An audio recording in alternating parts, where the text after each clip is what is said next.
Senhor presidente, caros colegas deputados e deputadas, imprensa que nos assiste aí por via remota,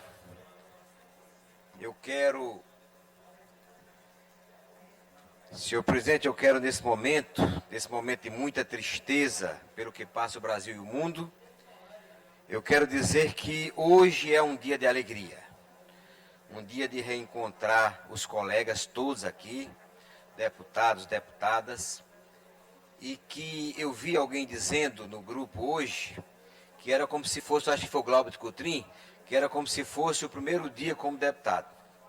Essa sensação eu tenho desde ontem, de vir a esta casa como se fosse o primeiro dia do primeiro mandato que eu tive nesta casa. Portanto, também a emoção toma conta de mim neste dia.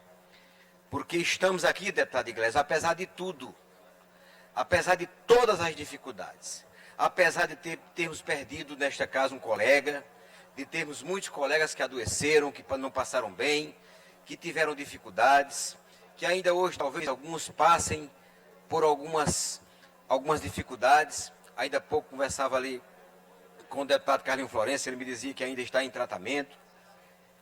Mas apesar disso tudo, estamos aqui.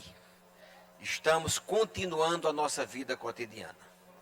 Apesar de termos perdido, eu pessoalmente, familiares, amigos caríssimos, como foi muito bem dito aqui pelo deputado César Pires, o nosso querido colega que perdemos, que apesar da idade era um homem que transparecia vigor, um homem que em pouco tempo conhecemos, mas passei a admirá-lo. Era o primeiro que chegava no jogo de futebol e o último que saía, junto conosco ali. Eu quero me solidarizar com a família dele, do nosso colega, nosso querido deputado, que nós perdemos. Perdi ontem foi o sepultamento de uma colega, minha comadre, médica, 68 anos, mais jovem, de um espírito jovial. Ontem foi o sepultamento dela pelo Covid. Mais dois colegas próximos, um que trabalhava comigo há tantos anos, faleceu, 63 anos de idade. Enfim, foram muitas perdas. Mas nós estamos aqui, deputados. Nós estamos aqui para cumprir a nossa função como parlamentar. Diga-se de passagem que durante o período mais difícil nós cumprimos. Deputado Otelino, aos colegas deputados, eu quero parabenizá-los todos. Porque remotamente nós não deixamos o Estado, a sociedade, a população em nenhum momento a desejar em relação ao nosso trabalho. Aprovamos as leis que eram necessárias, as questões da calamidade pública dos municípios, participamos efetivamente da solução desse grande problema, dessa grande epidemia.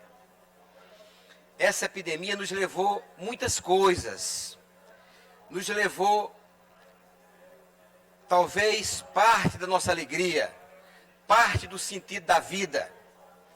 Eu dizia ontem, quando perdi a doutora Lurdinha, médica, minha comadre, que ali foi uma parte da minha vida, da minha história. Mas também, senhores deputados, essa epidemia, deputada Helena, me trouxe uma nova reflexão de vida.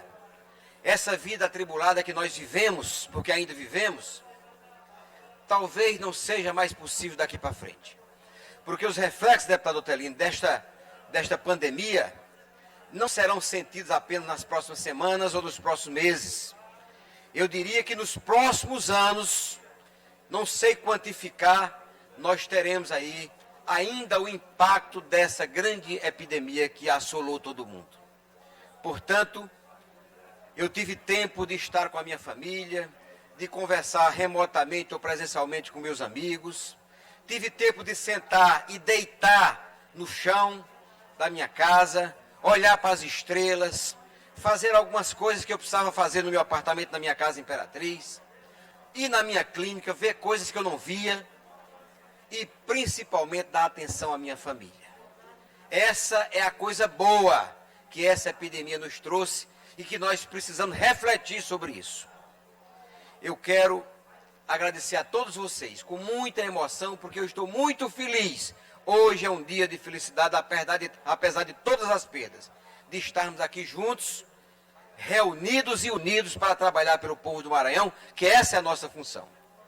Quanto às questões técnicas, já vou terminar, senhor presidente. Quanto às questões técnicas, nós estamos no meio de uma grande guerra, no meio de uma grande epidemia que assolou todo mundo. É comum que se tenha aproveitadores, no caos tem aproveitadores. É comum que empresas idôneas se coloquem nesse momento para poder usufruir, roubar, dilapidar o patrimônio público. E aí, os governadores, os prefeitos municipais, as autoridades sanitárias, as autoridades de saúde, se sentem pressionados pela sociedade e pelo problema vivido pela sociedade e muitas vezes se sentem obrigados a comprar um respirador por mais de 200 mil, e é verdade. Antes você comprava por 70, 60 ou 80 mil. E você compra por 200, 200 e poucos mil pela necessidade, pela lei da oferta e da procura. Eu quero parabenizar o governador Flávio Dino, o doutor Carlos Lula, secretário de Saúde, as autoridades de saúde desse Estado, as autoridades sanitárias desse Estado, que, de um modo geral, fizeram um grande trabalho na solução, ainda estão fazendo e precisarão fazer ainda, no decorrer de todo o ano, um trabalho importante para resolver esse grande problema. Também parabenizar os prefeitos, que na sua maioria, com raras e poucas exceções, também fizeram um trabalho buscando a solução, desse problema para as suas cidades. Terminando, senhor presidente, a compreensão, eu vejo, talvez, porque muita gente acha, senhor presidente, que um respirador, todo mundo vai para o respirador, vai ser salvo. Não, o respirador é um suporte à vida, mas ele não salva 100% das pessoas que o usam, não. Muito pelo contrário, ele tem também suas contraindicações e suas complicações. Por exemplo, o maior número de infecção. E a maioria dos pacientes morre por infecção secundária por bactéria, não é pelo vírus.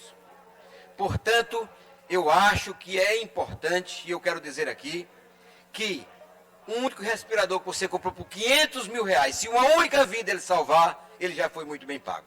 Muito obrigado, senhor presidente.